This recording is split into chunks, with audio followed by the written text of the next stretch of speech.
Hey, thanks for listening to our podcast. If you want to listen live in the central Indiana area, you can hear us on 93.5 FM and 107.5 FM. From playing in a phone booth, becoming a Morse Reservoir All-Star, and earning status as an ambient player, it's time for the best of Coach Rick Venturi with a breakdown of yesterday's game. Brought to you by the District Tap. Craft beer on tap and damn good food. North at 82nd Street, just east of Keystone at the Crossing. And now downtown at Georgia Street and Meridian. On the Andy Moore Automotive Group hotline, I understand now why you always told me that was the loudest joint in the NFL. I get it. It was like a party going on around a game or a game going on around a party, and it's expedited a great deal when the team is really good, and that was last night. No, you're right, John. I'm really happy that you're back in town, because if you stay there a couple weeks during football season, you'll never come back. I guarantee you. It's as I told you, it's a place where football is a religion. They know it. It's also a culture that lets itself go. You know this from hanging out there for a couple of days. There's no reservation. When people come to party, they don't hold back ever, and that carries over to the team. So I'm glad you got that experience. That was worth the trip. Despite really the debacle. And what can I say? I mean, the boat finally just sank in the Big Easy. I mean, this boat has been taking water for 7 weeks, and she finally gave in.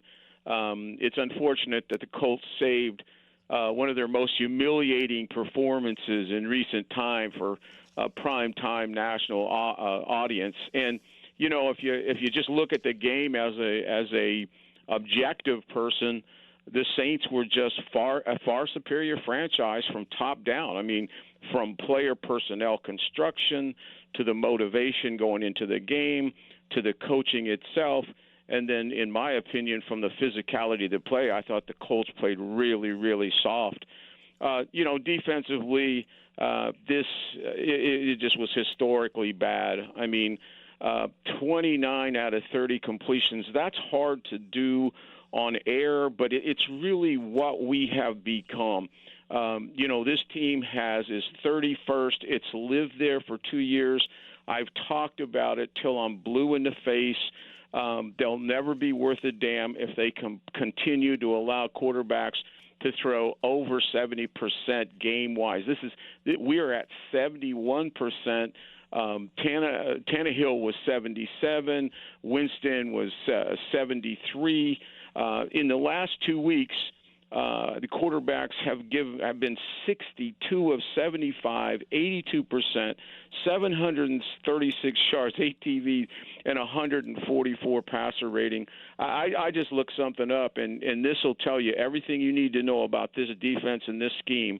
At this point, this defense is 31st in completion averages against. That's 71%, and it's 28th. Get this, it's 28th, and with a QB with a quarterback rating against us at 102. So insanity has been defined as doing the same things over and over and expecting a difficult result.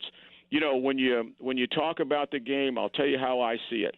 And I hate to do this. It sounds cynical, but it is what it is. This, to me, was a confluence of a junior high scheme meeting a coach and a quarterback with a doctorate. No concealment, remedial area zones, inability to cover man-to-man was just atrocious. And really, this defense has been awful for a month.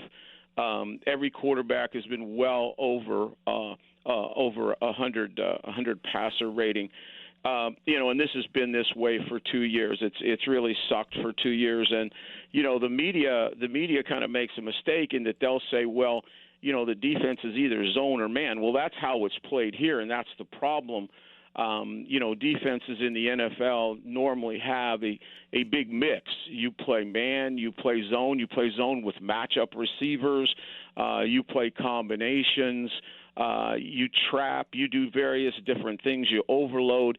Nobody plays like this. This is absolutely ridiculous. And, the warts have been there, and basically last night it just took a good team to just take it to the absolute absolute bottom from that standpoint. I mean, I hear the Colts talk about no cover zones, which I guess the only time I've ever had a no cover zone is if it's 3rd and 15 and you'll give up the flat, but that's something foreign to me, but it looks to me like they've expanded that no cover zone to mean the entire field.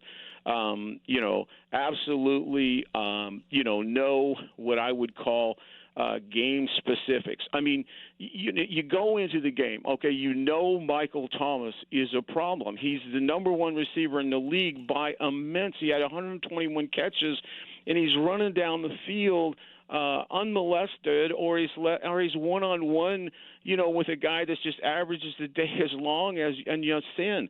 I mean, it's absolutely ridiculous. And here's what it starts with, and this is why I said I thought the film was actually worse than the game, because I can't always see the pre-snap look in the game. But I knew, and I told you this as it was going on. Drew Brees basically knew man. He either knew it was man, zone, or blitz before he ever took a snap. He was able, Sean formations you. He makes you show things. And, of course, the Colts do. They don't conceal a damn thing. So, basically, when he got up to the line, if it was zone, he could see a zone look, and all he had to do determine whether it was 3 or 2. And if it was either one, he was going to go down the seam or check it down. Right now, got guys wide open down the seam. Thomas, unmolested for the first touchdown. If it was man-to-man, if you showed man-to-man, then he was going to get the ball to Thomas, number 1, Kamara, number 2, and if you had a really bad matchup, with Cook, he was going to take Cook 1, 2, 3 in that order, and when in doubt, just go to Thomas because nobody could stay with him in that respect. So. I mean, it was really just a joke. It's really sad to be in that situation. And when you're primarily healthy, I mean, you got one guy out, for God's sakes. You're primarily. It's not like offense where you've lost a ton of production. You basically have everybody healthy. But this has been coming and coming and coming. We've seen it. It's just like I said. It's 71% for 2 years. It's just insanity. It really is. And it's so, like I said, it's so hard to watch. In that regard. So, there's no question about it. It was a historically bad night. It's really been almost a historically bad month. And offensively, John, it just looks to me, and you were there live, it's almost like we've crawled in a hole and died. I mean, now all you need to know about us is that we're 27th in passing, and we've had 9 out of 14 games under 192 yards passing. I mean, this is a league where the quarterback gets paid. This is where your skill players, nobody is going to run to win. A running game is good. It's complementary, but there's no way you're going to win without a passing game. I mean, the single wing couldn't win in 1959, and it's not going to win now.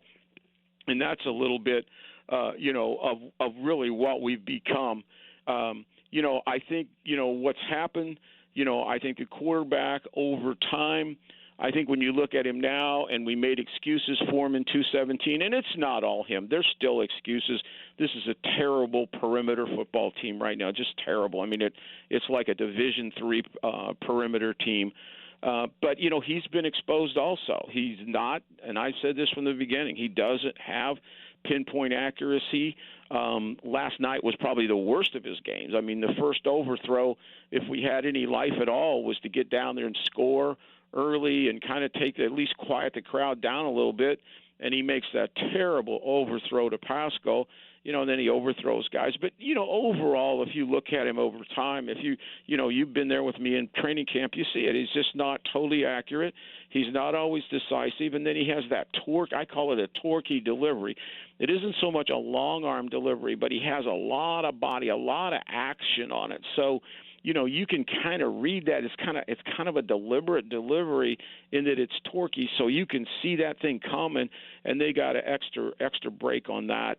But it's really not all on him. Our tight ends and receivers are just ponderous going downfield, and there's absolutely, when teams play man against us, and what happens is as the game goes on, they play more man. I said this last week, and it happened again. they'll start out with more zone, and then as they get the rhythm of you, they'll choke you on down. And our guys get absolutely no separation whatsoever in man coverage. I mean, when they're open at all, it's against the soft zone. That's it. And Jack's a good, reliable guy, but, I mean, he catches the ball and finds the ground. I mean, he makes a diving catch on a ball that hits him in the chest. And you saw, I thought that 56, I thought Davis was tremendous, as I had predicted. He got pressure on the quarterback. He made tackles on the run. He just stuffed those guys underneath. He stuffed Jack every time he went out for a pass. When he was in man, he stuffed Hines. And then 23 killed us on the outside. And I just tell you, it's very obviously what's happened is teams do not fear us. They don't fear us deep. They don't fear us on the outside. They don't fear us anyway. So, basically we're not going to put the ball downfield, so they load us. They load the box. There's always an extra safety crawling around that box. They crowd us, and then they're not afraid to blitz off the edge. And what that does is they'll make 3 or 4 plays in a game, and they'll happen on first down. And instead of second and 5, you come up second and 15, and then all bets are off. And that Gardner Johnson just killed us off the edge. He got about 3 shots in the backfield. And then the other thing they're really doing, because they don't fear the pass, is they're shooting linebackers to stop the run. So, it's not all on our offensive line. I mean, our offensive line is not playing as dominant, as angry as it did a year ago. I've been saying that all year. And I thought that the Saints, with a really patched-up defensive unit, that was disappointing to me. I mean, that's really patched up, and I thought they just kicked our ass, to be honest with you. But it all starts with no fear, no passing game. Like I said, you couldn't win with a single wing in 59, much less in 2019. And like I say, they just get you behind an account. I do have more empathy, and it isn't a personal thing. It's just an objective thing. I have more empathy for the offensive schematics because they're playing with inferior skill guys, and the quarterback is just a guy. I mean, really, when you really look at that perimeter, there isn't anybody that you even worry about. There's not even a one Tylenol guy. And, so if you load and shoot and fire and stop the run with numbers and with aggressiveness, there's not much going to happen. Like I said, I thought that they really did a great job, and with a really patched up defense after being embarrassed, really just taking it to us. And the last thing and obvious thing is the special teams has been a disaster from a jump. I have full confidence in our kicker. Last night we start, right off the bat with a poor return, poor decision, get backed up on the 16 with all that noise, a nullifying penalty, and then the blocked kick. That's the first quarter alone. I mean, that's how you set the tone. And those kind of plays. Well, it came after a punt that went all the way down inside the 1. All the way down to the 1. Yeah, that's exactly right. All the way down to the 1. And we're holding and definitely holding. And then Wilkins doesn't hold the edge. He plays it soft. Washington comes right over the top of him, and this special teams operation has been, as big a disappointment as anything on this team from beginning to end. This operation is just not even close to where we thought it was, and in that sense, John, it's been a terrible season. I don't think we saw it coming. And I'm going to say this because the next 2 are throwaways, and we'll win those games because they're bottom feeders. They're just awful teams. I mean, we're going to see a rookie quarterback because they almost treat it like a preseason game now with Carolina. And then you got Minshew back in there, so we'll pad our stats, and we'll look better after going 8-8. But I just believe this this off season, there's got to be a tremendous critical analysis, even if it comes all the way from Jim, and there's got to be an evaluation of how, who, and why we're doing things, from everything from drafting free agents or lack of free agents. To how we coach it, to how we play it, and it's just a very, very difficult, very hard to watch right now. So Rick Venturi, he's on the Andy Moore Automotive Group hotline. I'm going to take a break and come back. I want you to think about this for a moment, too, because run the damn ball has turned into can't run the damn ball. And I want to get into your thoughts on, is it because there's just such an absolute not worried about the passing game as to why that has been certainly recently the case? I'm going to put Rick on hold, come back. Rick Venturi, other side with us next. From playing in a phone booth, becoming a Morse Reservoir All-Star, and earning status as an ambient player, it's time for the best of Coach Rick Venturi with a breakdown of yesterday's game. Brought to you by the District Tap. Craft beer on tap and damn good food. North at 82nd Street, just east of Keystone at the Crossing. And now downtown at Georgia Street and Meridian. Back with Rick on the Andy Moore Automotive Group hotline. So what's happened to run the damn ball? Well, here's what's happened, and my word of the day is confluence. I don't know if it's the rivers or what's on my mind, but it is a confluence of factors. I think the first thing that has happened, and I think it really started with losing Hilton, because really, other than Hilton, we have nobody that is really a representative receiver, and even if Funchess was there, he has no speed to stretch the defense. So basically, immediately you lose your deep threat. You lose anything that goes deep. So basically, your wide receivers are no threat whatsoever. Ebron for a while was a little bit of a seam threat, but then, he's gone. Jack is no threat. Jack's reliable, but he is no threat whatsoever to the vertical part of the defense. So to start with, a defense knows that it can crowd you. It can press. It can crowd you. It doesn't have to double anybody. It doesn't have to really even play split safeties because we can take you away one-on-one on the outside. Now, what does that do to me? Number one, what that does to me, it says I can now always have a safety, if not immediately down. We can run down to the overhang to create a numbers game. So we can put one more number than you got on your team. So, number one, that tells me that I can play 8-man front and I can crowd you even with my guys that are in coverage because you're not going to run by me and you're not even going to take your shots. So I've got you in a numbers game right there that makes it hard to run. Now, there's two things that we haven't done from the preseason on. We've shown vulnerabilities, and we get it more and more, and that is edge pressure. You bring the strong safety or the nickel. I mean, the next time they block him, John, I'll take you over for a couple of Chicago dogs at Portillo's. I mean, without even question, or I'll take you to my place, the District Tap, because we don't block guys off the edge. I don't know. That's poor coaching. We just don't get them. We have no idea.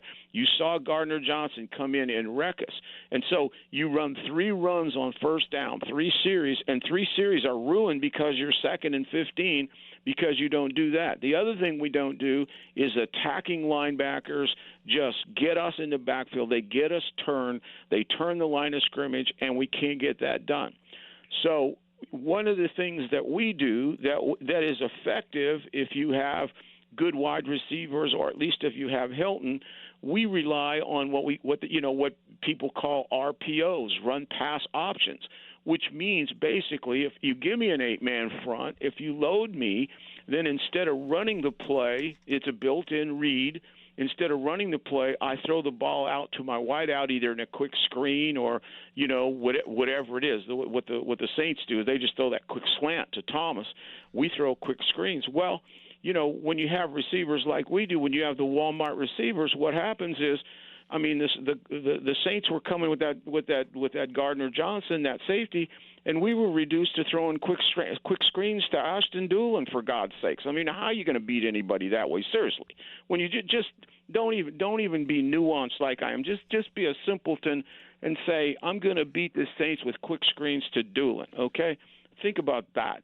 So what I think the Saints the Colts have really made an error on lately, and particularly when you're not playing with anybody that's worth on the field, is I have said this every week. I don't know why they don't go more 13 personnel, 3 tight ends, and 1 single wideout, and then move those formations around. Move them. Don't just sit there stationary, but move them around where you cover both edges and you have another guy on the edge. You discourage the edge blitzes. you stretch out the front a little bit, and so you call runs and you run them. But if you call runs and you don't have an RPO with a normal set, a nickel set, or your 12 personnel, they can beat you with numbers, and that's what they're doing. And they'll force you to throw the ball on an RPO, and you can't throw it deep. And then that pressure with those shooters or those outside blitzers, you really don't have time to throw it deep. So, I'm a little geeky there, but it's just a confluence of all that stuff. And so, I don't think we're knocking people off the ball. I don't think we've played with the violence that we played under Googs. It's amazing to me that Coach Goog was the only guy that has been held accountable schematically or technically from a football standpoint, because I guess he didn't fit. He didn't fit. He was a little too crude, a little too tough.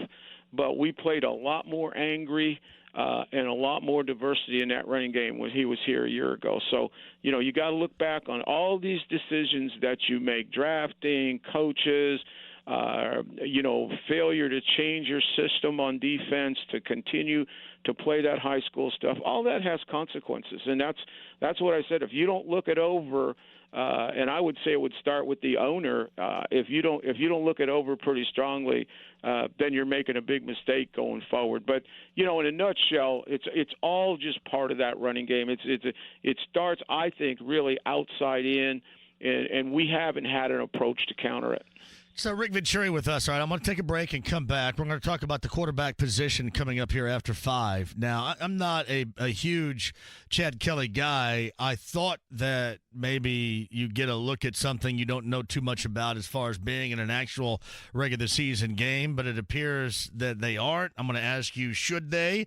And we'll dive into that and a lot more coming up in week number 16 coming up on the other side. Rick Venturi every Monday. Rick is going to be back with us after 5. Sit tight. From playing in a phone booth, becoming a Morse Reservoir All-Star, and earning status as an ambient player, it's time for the best of Coach Rick Venturi with a breakdown of yesterday's game. Brought to you by the District Tap. Craft beer on tap and damn good food. North at 82nd Street, just east of Keystone at the Crossing. And now downtown at Georgia Street and Meridian. Rick is back on the Andy Moore Automotive Group hotline. All right, so Frank Reich says that it's going to be Jacoby Brissett throughout the end of the season unless something happens. Should Chad Kelly get a look just to see what you have, or is that not even worth the time and the effort here? Very interesting scenario now that you're at this point. Carolina, that's what Carolina's doing. I mean, they got a good look at Kyle Allen, their young sophomore.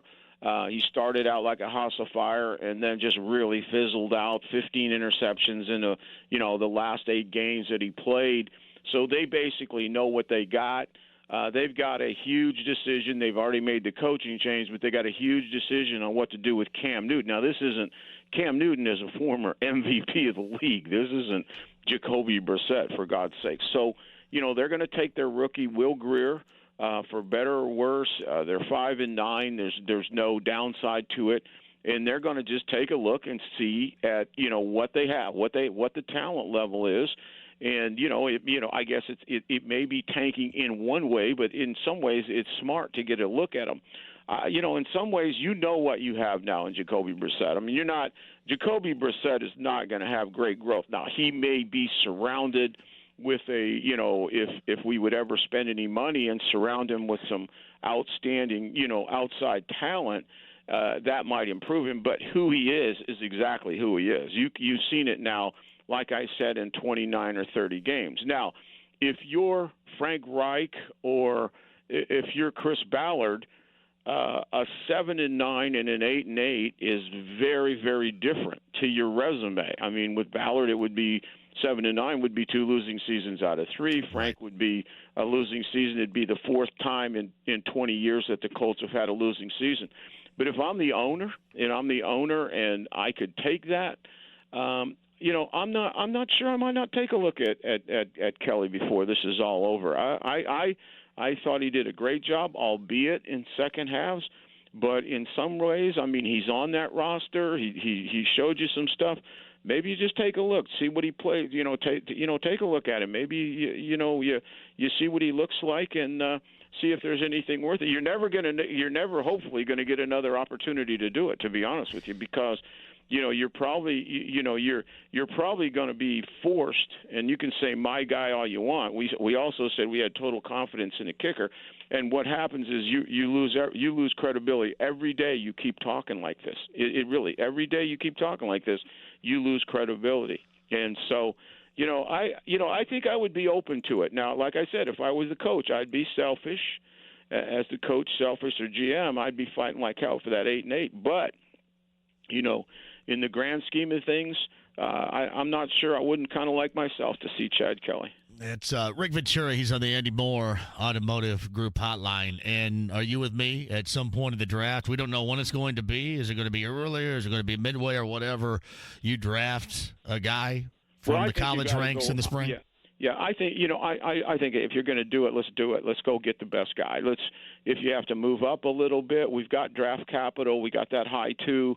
If you're going to get a quarterback, go get a good one. I mean, this bargain basement stuff, this is how we live, and this is where we're at. We don't have great players. Every guy is a bargain guy we get. I mean, Houston has had a real solid year, but Houston really is a solid number 2. He's not the premier rusher. I mean, Funchess is a bargain basement 1-year deal. He's not. He was he's kind of a throwaway by a team, and you're hoping. Ebron, he showed his spots after a good year.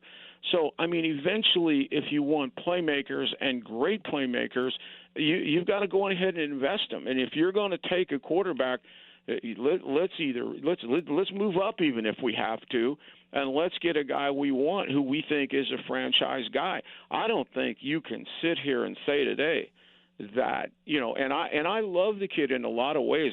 It's hard for me. I wanted him to succeed, but I've seen enough of Jacoby to say I definitely can't stamp him as a franchise guy. I mean, I don't know where Booger McFarland's coming from. He obviously listens to does the those promotional meetings. He obviously doesn't look at much tape. So Rick Venturi on the Andy Moore Automotive Group hotline. I'll jump back to the Colts and obviously that matchup with Carolina in a minute. But since Drew Brees set a record, was 29 for 30 last night, and a lot of people around here still love the dude too from his Purdue days, no doubt about that. Good dude. Where does Drew Brees, in your opinion, rank in the hierarchy all time of NFL quarterbacks? Where would you place him? I'm probably on the minority here. I think he should be in the conversation for the GOAT. And I know that people will say Manning. First of all, they'll say Brady. And you can't, if you're going to judge it strictly on championships, then Brady has no peers. There's nobody close, to Brady. And then if you're on that, then you got to look at Montana, those kind of guys. But I think in some ways that Drew Brees is the most undervalued quarterback that I've seen in a long time. I think that for years he carried a team with no defense. He's broken every record known to man. He made us look silly at 40 years old. He made guys break their ankles. Great competitor.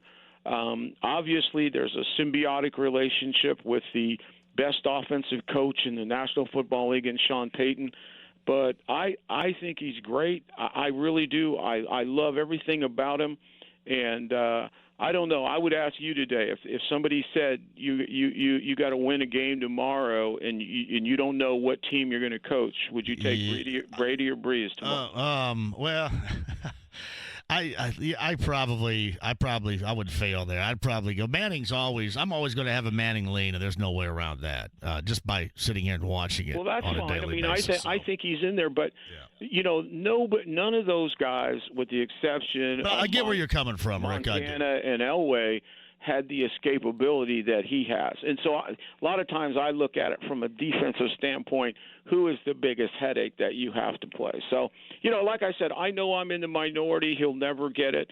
But I will say this, in the last 2 years, in the last minute of 2 championship games, they lost by a fluke.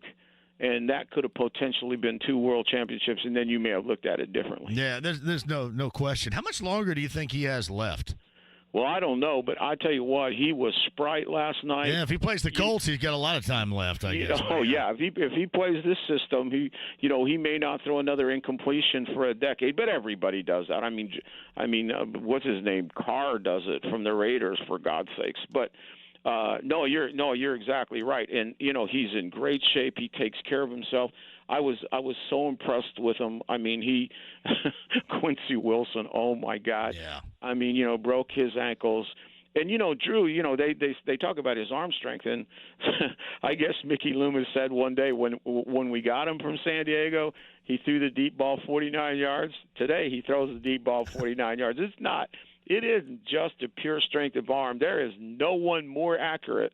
And to me, it's not just accuracy. It's throwing that ball with touch that guys can make the one-handed catch. That he throws with more accuracy and touch than anybody I know. So I don't know. I mean, at 40, you could fall off the table at any time, but if anybody can keep pushing, and particularly with that offense, I mean, that was just an education. Like I said, that was a junior high concept against a doctor's degree. I was going to ask you this, too, because you would know. How state-of-the-art is Sean Payton when it comes to in the now and then going back in NFL history as a coach?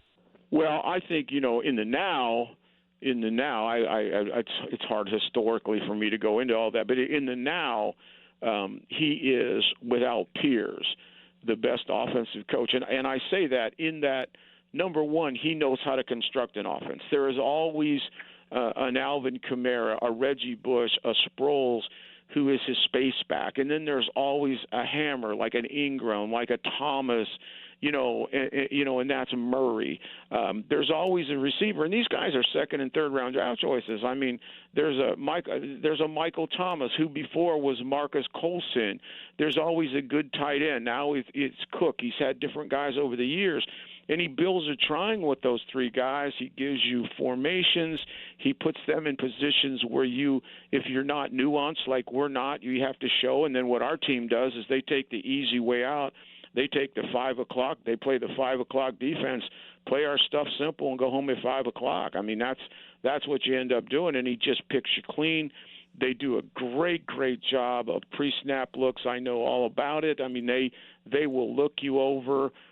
They will get the matchup they want, and so I think if Marcus, just like Edelman with Belichick, those guys are not just really good players, but they're also results of great schemes. And I think that the thing that Brees, very much like Peyton and like Brady, those guys brought cerebral play to the quarterback position. I mean, they're guys, like I said before the game, I said to you guys, please don't show him the coverage. I mean, and it was just like, okay, here's man coverage. Okay, we're going to go to Thomas. We don't care who's on him. Here's blitz. We're going to go to whichever guy, the safety coming down, we're going to go on him. Oh, okay, there's zone back there. We're going to throw the ball in the seam or check it down. I mean, it was really, that's how simple it has to be for you to throw 29 out of 30. So Rick Venturi, he's on the Andy Moore Automotive Group hotline. I wanted you to mention, too, what he is doing with Taysom Hill, by the way. Oh, my God. He's like got a cult following like nobody's business and scored again last night. So. To add insult to injury, you now have that guy that he was smart enough to draft. He knew exactly what he wanted to get to him. So what he's brought in as a complement to that tremendous offense that he's run for years, that, this is actually the lowest statistically they've ever been. I think they came in about 12th, but that's with Drew Brees not playing 5 games. But now he's added that NCAA flavor to it. He can bring Hill in there, and, Hill can run the options. He can run the power.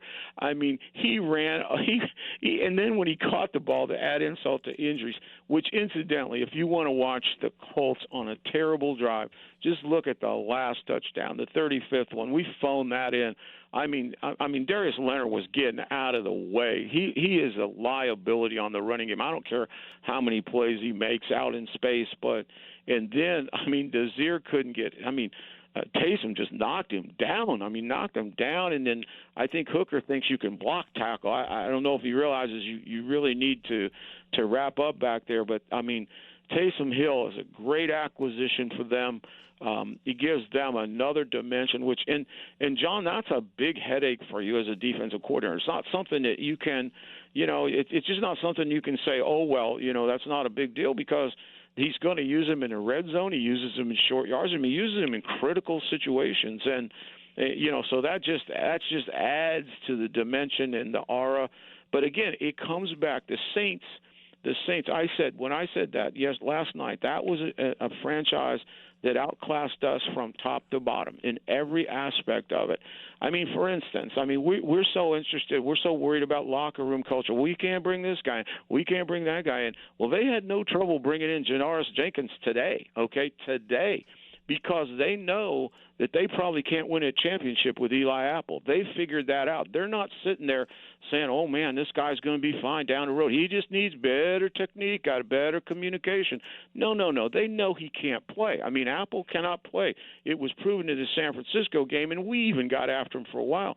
So they said, to hell, we'll take Janoris Jenkins because he's a top corner and put him opposite let's get on the other side that played so well, 23, Lattimore. Yeah. We'll play him outside of Lattimore now, and you won't have a glaring weakness at the corner. So, and they've done that over the years. They construct a team. I mean, they take a guy like Hill, and they know exactly what they're going to do with him. And that's I think the great coaches, Belichick and Sean, they basically, their system is vast, but there's certain principles in it.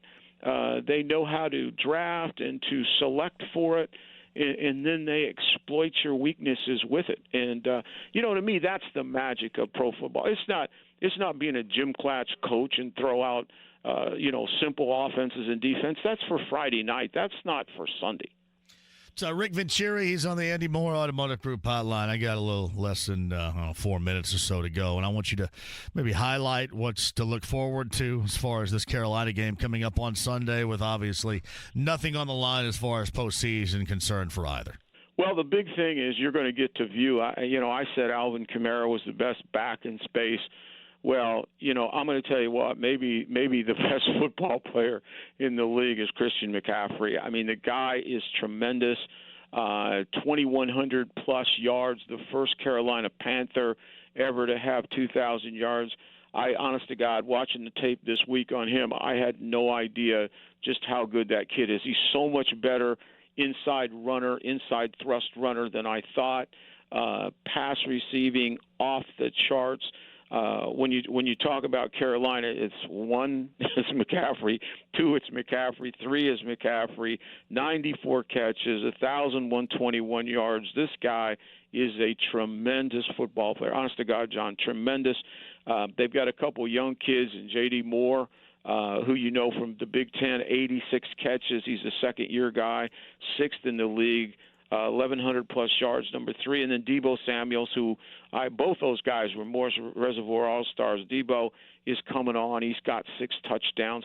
And I'll tell you, he's playing pretty good for him because Greg Olsen has been nicked as the Indiana kid, Ian Thomas. I mean, he's really, he's got great athleticism, and they're using him. The biggest problem they have is the quarterback inconsistency, and then their offensive line is terrible. I mean, it's a Baskin-Robbins offensive line. You just go in, take a number, and whichever guy, and particularly their left tackle Daly is awful. So they have so much trouble trying to throw the ball. So, but they have some skill guys on offense. Defensively, they've fallen off the table. They're nothing close to the Carolina Rivera's really good teams. 29th in points given up.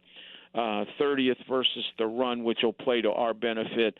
This is what, if you can't run it on this team, you can't run it on anybody. Their defensive front is not very good. On the run, Kuechly, Shaq Thompson, and Eric Reed are good in the second level. You got to block those guys.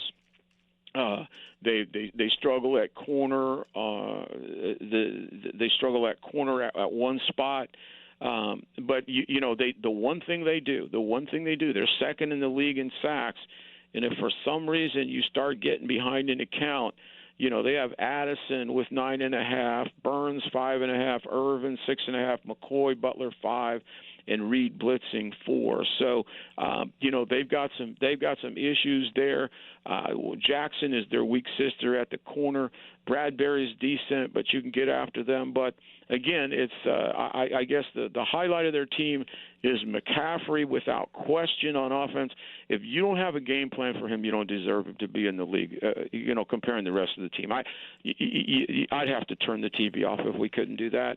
And then I really think the highlight is Luke Kuechly over there on defense in the middle. So Rick Venturi every Monday. And it's moved, Tuesday after that Monday nighter last night in New Orleans. And Rick, brought to you by the District Tap. He's on the Andy Moore Automotive Group hotline. Well, I enjoyed my time down there except for that game last night, but all else was great. So Did you stay in the quarter? I stayed at Harrah's Casino right there. Oh, God, yeah. You stayed right down on the water. It was awesome. That's a great place to stay, too. But I was at Felix's and on the recommendation of a bunch of folks around here on Bourbon Street, and we ate lots of I fell in love with cheese grits, by the way. Fell in love with them. I'll tell you what, if we ever go down there together, which I hope we do someday, because when you go down there on a trip like you did, then you will learn all about the French Quarter, because that's obviously the number one tourist site. But if you ever go down there with me, I will take you deep into the Cajun country and get you some food and some hospitality that you've never seen before. My man, I appreciate you. We got to do that one of these days. And keep in touch this week, man, moving up until Sunday, okay? All right, Johnny, be good. Rick Venturi's on the Andy Moore Automotive Group hotline. Let me tell you this. You guys are so awesome. I mentioned this yesterday, but I was so damn hungover I couldn't get over myself. Thanks for everything that you've done for me and how nice you've been and the birthday wishes. It was a fantastic time down there. BullseyeEventGroup.com. You're awesome, too. But, man, you guys, listeners, friends, social media followers, you guys are awesome. Thank you very much. Jimmy, thank you. Kyle, thank you. Chris Hagan for the first hour, thank you. Colts Roundtable's next. Pacers and the Lakers. Matt Boylan's got your pregame coverage at 6:30. I'm back in here for a full show tomorrow at 3. Have a fantastic night. Thanks again.